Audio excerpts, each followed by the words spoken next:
श्रवण करने के लिए फरीदाबाद हरियाणा की ये पवित्र भूमि, जिस भूमि पर स्वयं भगवान कृष्ण गीता का ज्ञान प्रदान करते हैं, ऐसी पवित्र धरा हरियाणा आप और हम सब मिलकर भगवान देवाधिदेव महादेव की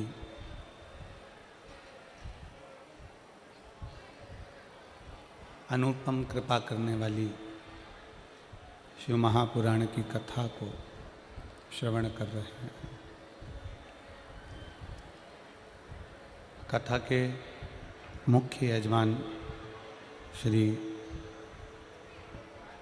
प्रवीण पाराशर जी, श्रीमती हेमलता पाराशर जी, श्री चिराग पाराशर जी, टीना पाराशर जी, पाराशर परिवार, फरीदाबाद हरियाणा। एक बार यजमान परिवार के लिए जोरदार ताली बजाकर स्वागत, वंदन, अभिनंदन। जिन्होंने इस पवित्र पावन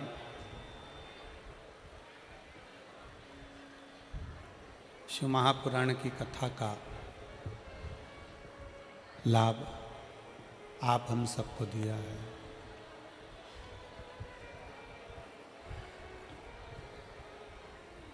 एक मनुष्य की देह, मानव का शरीर,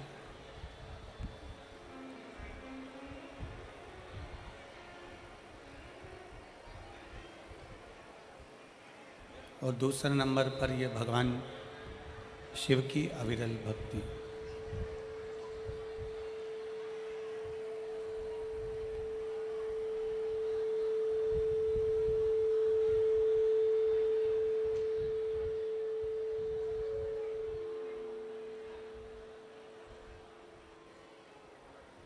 मानव का शरीर मिल जाए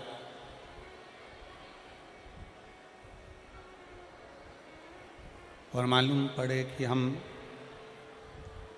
भगवान देवाधिदेव महादेव की अविरल भक्ति से दूर हैं,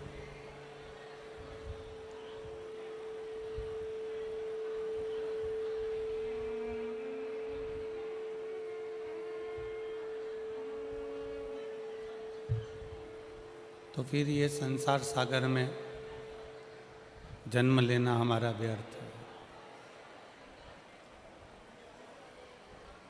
शरीर मानव का मिलने पर, मानव का शरीर प्राप्त होने पर भगवान देवाधिदेव महादेव की भक्ति को धारण करना, महादेव की भक्ति को अपने भीतर उतारना,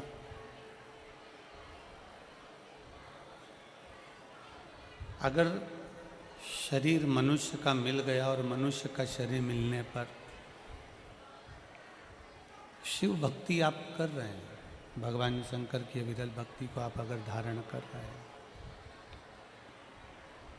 भगवान शिव का यदि आप भजन कर रहे हैं, तो ये मानकर चलें कि फिर इस मृत्यु लोक में दूसरा जन्म हमारा नहीं होगा। जगत को छूटने के लिए शिव की भक्ति जरूरी है।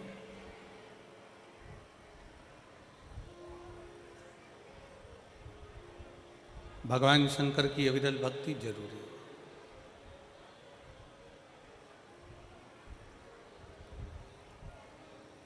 एक चक्र चलता है हमारे जन्म और मरण का, बार बार जन्म लेना, फिर मर जाना, फिर जन्म लेना, फिर मर जाना, फिर जन्म लेना, फिर मर जाना।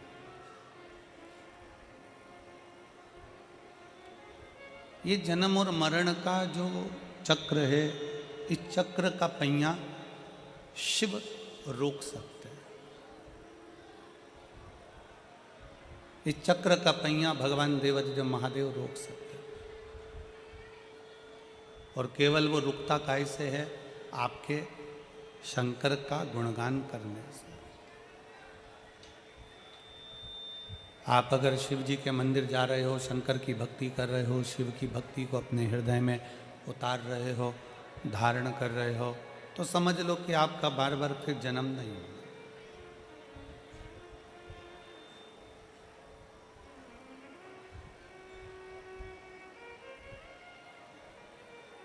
भीड़ बहुत होती है ना, तो लोग धक्का मारते हैं। जब बहुत ज़्यादा भीड़ होती है तो लोग धक्का देते हैं, धक्का मारते हैं। बोलो सही है कि गलत है? आप बहुत भीड़ है तो लोग आपको धक्का देंगे, धक्का मारेंगे। उसी तरह भीड़ में लोग जैसे धक्का मारते हैं, उसी तरह जब हमारा पाप बहुत बढ़ जाता है, बहुत पाप बढ़ जाता है, तो वो पाप भी पुण्य को धक्का मारता है कि तू यहाँ से हट जा। हमारा पाप पुण्य नहीं करने देता, पाप पुण्य को प्रबल नहीं होने देता, पाप पुण्य को धक्का मारकर एक और कर देता।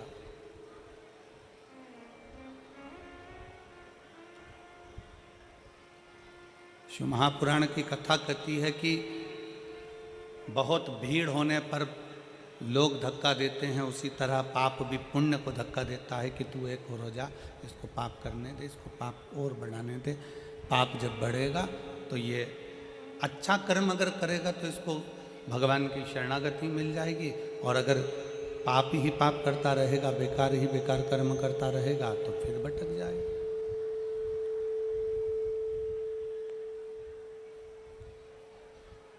फिर पुनः भटक जाएगा। तो शिव महापुराण की कथा कहती है, जैसे भीड़ धक्का देती है, बहुत भीड़ होने पर धक्का लगता है, उसी तरह शिव महापुराण की कथा कहती है, जब हम भगवान शंकर को एक लोटा जल समर्पित करते हैं, शिव जी की अविरल भक्ति को धारण करते हैं, शंकर भगवान के भजन में हम डूबे रहते हैं, श्री शिवाय नमस्तुभ्यम हम जपते रहते हैं, भगवान शंकर का गुणगान करते रहते हैं, तो भगवान शिव भी हमें उन्नति की ओर बढ़ाने के लिए, आगे बढ़ाने के लिए एक थोड़ा सा धक्का मार ही देते हैं और हम उन्नति की सीढ़ी पर चढ़ ही जाते हैं।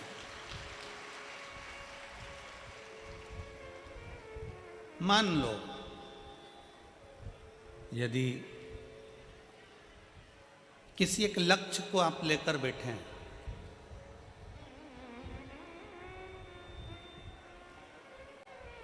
बाबा हमारा ये काम कर देना, बाबा हमारा ये कार्य पूर्ण कर देना, बाबा हमारा ये कार्य पूर्ण कर दीजिए, बाबा ये हमारा काम है, आप पूरा कर देना, आप ये कृपा कर देना, आप ये दया कर देना, आप ये करुणा कर देना। शिव महापुराण की कथा कहती है, अगर आपका वो कार्य नहीं हुआ,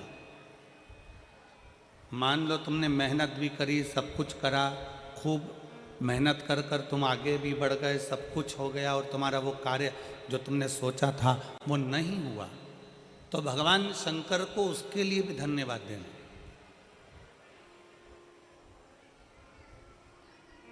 तुम्हारा सोचा हुआ कार्य अगर नहीं हुआ है तो भगवान शंकर को उसके लिए भी धन्यवाद देना कि बाबा हो सकता है कि तूने मेरे लिए और भी कुछ अच्छा सोच कर रखा होगा, इसलिए अभी तूने वो कार्य नहीं होने दिया, आगे चलकर तू जरूर करेगा।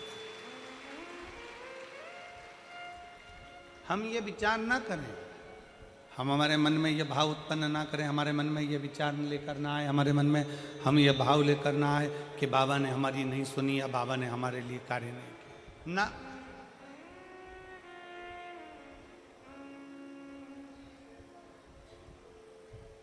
जितने इस पवित्र पावन प्रांगण के अंदर बैठकर, इस फरीदाबाद की पवित्र भूमि पर बैठकर शिव महापुराण की कथा का लाभ ले रहे हैं, जितने भगवान शंकर की कथा का रसतत्व ग्रहण कर रहे हैं, भगवान शिव की कथा को सुन रहे हैं,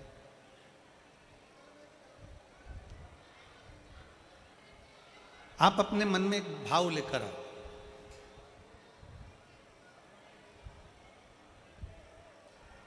कि भोले बाबा, भगवान शिव, माँ जगत जननी माता जगदम्बा पार्वती हमारे माता पिता हैं और हम छोटे से एक बच्चे हैं। हम बहुत बड़े नहीं, हम बहुत छोटे हैं। बड़े बने रहने में कहीं ना कहीं तकलीफ हो जाती है, छोटे बने रहने में कोई तकलीफ नहीं। यहाँ जितने बड़े बड़े बैठे हैं ना,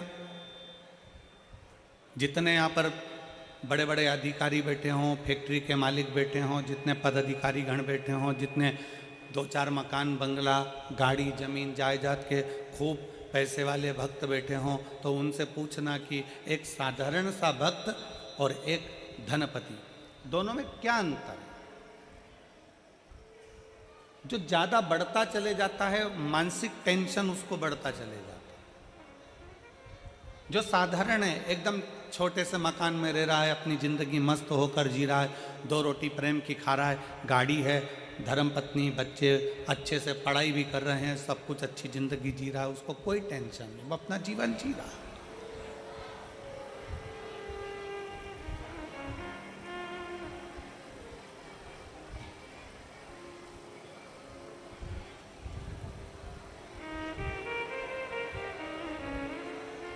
रोड का कितना भी टैक्स जमा कर दो, रोड टैक्स कितना भी जमा कर दो,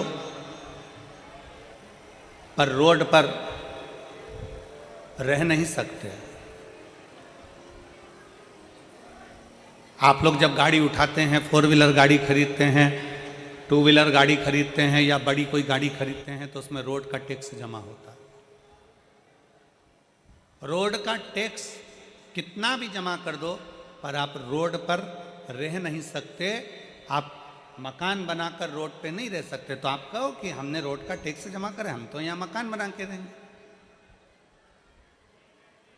हमने रोड का टैक्स जमा करा है, हम तो यहाँ बीच रोड पे हमारी गाड़ी खड़ी करके हम तो यहाँ 4 घंटे तक, 8 घंटे तक, 10 घंटे तक, 12 घंटे, 24 घंटे खड़े रहे। नहीं,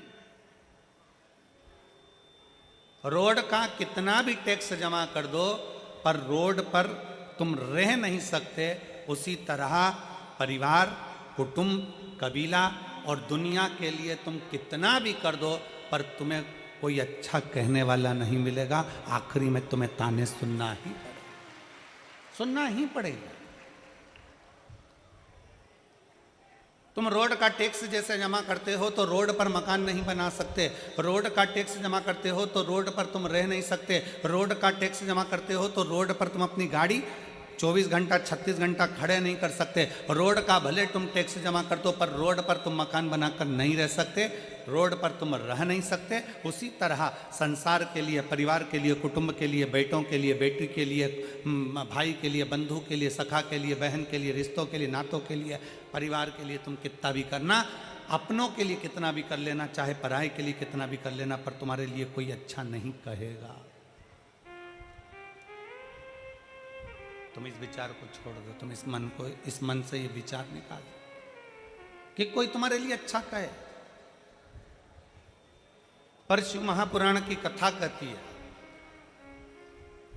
रोड का टैक्स जमा करो पर रोड पर मकान नहीं बना सकते हैं। दुनिया के लिए कितना भी कर लो, पर अपशब्द सुनने को ही मिलता है।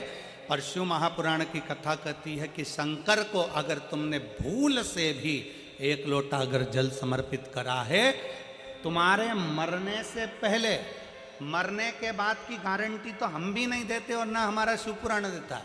यहां तो जीते जी की गारंटी है।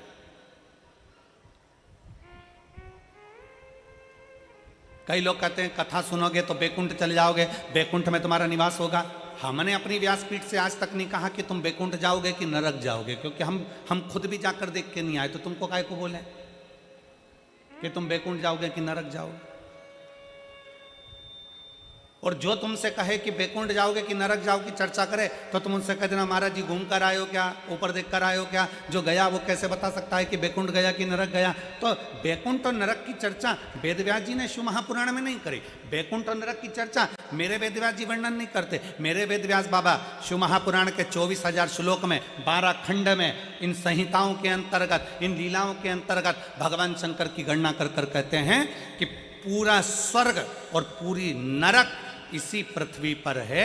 बस आप शिव महापुराण की कथा कहती है, जब एक लोटा जल हम देवाधिदेव महादेव को समर्पित करते हैं, शंकर जी को जल चढ़ाते हैं, तो तुम्हारा चढ़ाया गया जल तुम्हारे मरने के बाद क्या देगा, इसका वर्णन शिव पुराण नहीं करती। पर शिव पुराण कहती है कि तुम्हारा अगर एक लोटा जल तुम महादेव को चढ़ा रहे हो, तो यह पक्का है कि तुम्हारे मरने से पहले वो जल तुम्हारा कल जरूर बदलेगा। ये निश्चितता है।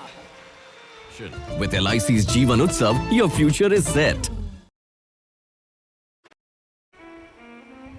आपने शिव जी को जल चढ़ाया है, वो चढ़ाया गया जल तुम्हें फल दे सकता है।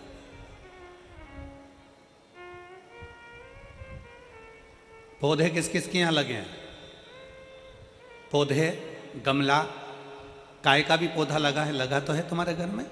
पौधे जिन जिन के यहां लगे हैं, रोज पानी देते हो कि नहीं देते हो? जम के बोलो जरा, जम के देते हो। फल रोज आते हैं क्या उसमें? जम के बोलो, नहीं। फूल रोज आते हैं क्या उसमें? नहीं। फल भी समय पर आएंगे, फूल भी समय पर आएंगे। कर्तव्य तुम्हारा है कि पौधे में रोज पानी देना है। फल भी आएगा, फूल भी आएगा, समय आएगा तो फल फूल दोनों प्राप्त होंगे। बस पौधे में पानी डाले जाओ तो फल फूल तुम्हें मिलेंगे जरूर। तुमने पानी डालना बंद करा तो फल फूल तुम्हें प्राप्त नहीं होंगे। उसी तरह शंकर पर एक लोटा जल चढ़ाए जाओ, चढ़ाए जाओ, चढ़ाए जाओ, मेरा भोले बाबा उसका फल तुम्हें जरूर देगा। थोड़ा समय लग सकता है, निश्चित समय पर देगा, देगा। थोड़ा समय लग सकता है, थोड़ा समय लगेगा।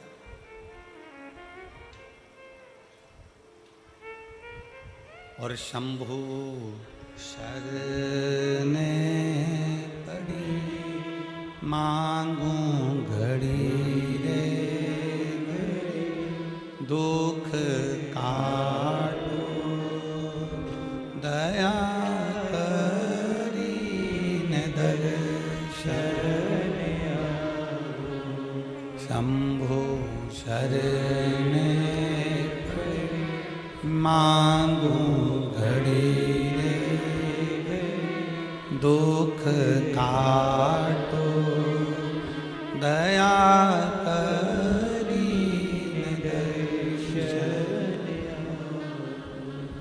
थोड़ा समय लग सकता है। जल चढ़ाते जाओ, पौधे में जल डाले जाओ, वृक्ष के नीचे पानी चढ़ाए जाओ, फल आएगा। पौधे में जल डाले जाओ, फूल जरूर आएगा। उसी तरह शंकर पे एक लोटा जल चढ़ाए जाओ, प्रतिदिन चढ़ाओ, एक ना एक दिन उसका फल जरूर आएगा और तुम्हारा कल्याण जरूर होगा। चढ़ाए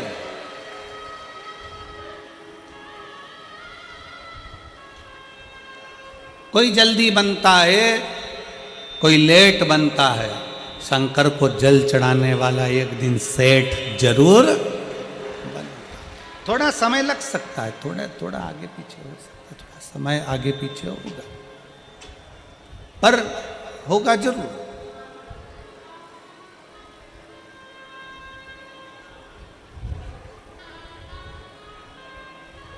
विश्वास है तो शिव है। एक कथा आती है वरकरेश महादेव की। एक कथा आती है वरकरेश्वर महादेव की। और ये वरकरेश्वर महादेव कोई साधारण महादेव नहीं है।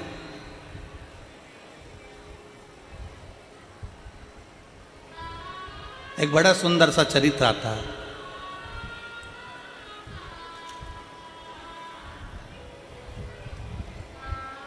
मही सागर संगम।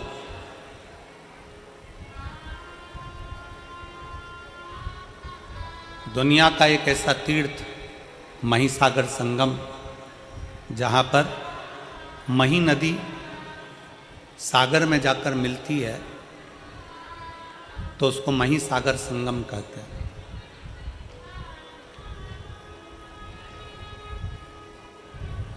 ये वो मही नदी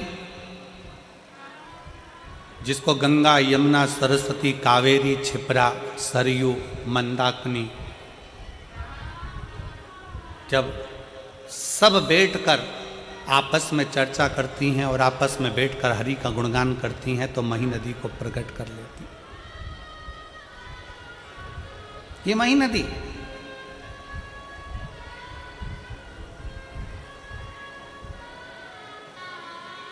मध्य प्रदेश से निकलती हुई, राजस्थान से होती हुई सागर में जाकर मिल जाती है, सागर में पहुंच जाती है। जहां पर सागर से उसका संगम हुआ है उसे मही सागर कहते हैं, मही सागर संगम। एक ऐसा तीर्थ जहां भगवान शंकर के 4 शिवलिंग विराजमान है, जिसमें से एक स्वयं षडानंद कार्तिकेय जी, जिसको स्थापित करिए स्तंभेश्वर शिव महाराज भगवान शंकर। दूसरा कल कथा सुन रहे थे काल भीति की, एक शिवलिंग काल भीति ने प्रकट किया वहां पर महाकाल के।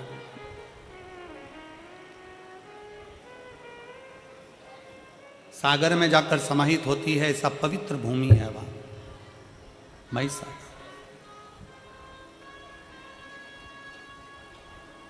मही सागर संगम का ये पवित्र संवाद वरकरेश्वर महादेव का एक बड़ा सुंदर चरित्र वर्णन आता है। एक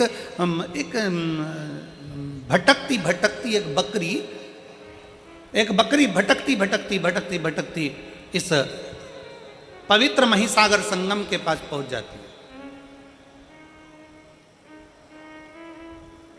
अब चींटी को नहीं मालूम है कि मथुरा कौन सा है, कि वृंदावन कौन सा है, कि काशी कौन सा है, कि द्वारका कौन सा है, कि जगन्नाथ कौन सा है, कि बद्रीनाथ कौन सा है, कि केदारनाथ कौन सा है, कि रामेश्वरम कौन सा है। ये चींटी को नहीं मालूम, पक्षी को नहीं मालूम कि कहाँ द्वारका है, कहाँ जगन्नाथ है, कहाँ काशी है, कहाँ मथुरा है।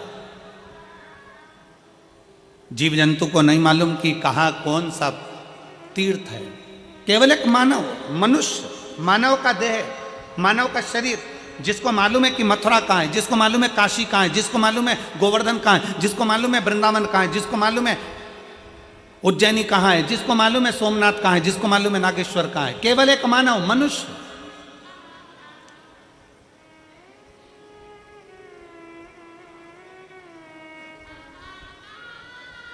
कभी तुमने कहीं सुना है, लाखों की संख्या में आप लोग बैठे हो और लाखों करोड़ों की संख्या में आस्था चैनल पर लोग इस कथा को श्रवण कर रहे हैं, शिव भक्त इस कथा को सुन रहे हैं, और लाखों की संख्या में लोग इसको फेसबुक यूट्यूब पर कथा श्रवण कर रहे हैं। 5 दिन की ये फरीदाबाद की शिव महापुराण की कथा, लाखों करोड़ों भक्त देश में और विदेश में बैठकर इस कथा को सुन रहे हैं। कभी किसी ने सुना कि गाय को ले जाकर तीर्थ कराओ, कभी किसी ने सुना चींटी को ले जाकर तीर्थ कराओ, कभी किसी ने सुना कि कुत्ते को ले जाकर तीर्थ का स्नान कराओ, कभी किसी ने सुना पशु को ले जाकर तीर्थ का स्नान कराओ, कभी किसी ने सुना कि पक्षी को तीर्थ का स्नान कराओ। केवल सुनने में मिलता है तो केवल इतना मिलता है कि मनुष्य इस तीर्थ में जाकर स्नान करे। मनुष्य, मानव शरीर, ये मनुष्य जाए और तीर्थ का दर्शन करे, मनुष्य जाए और तीर्थ में स्नान करे। क्यों?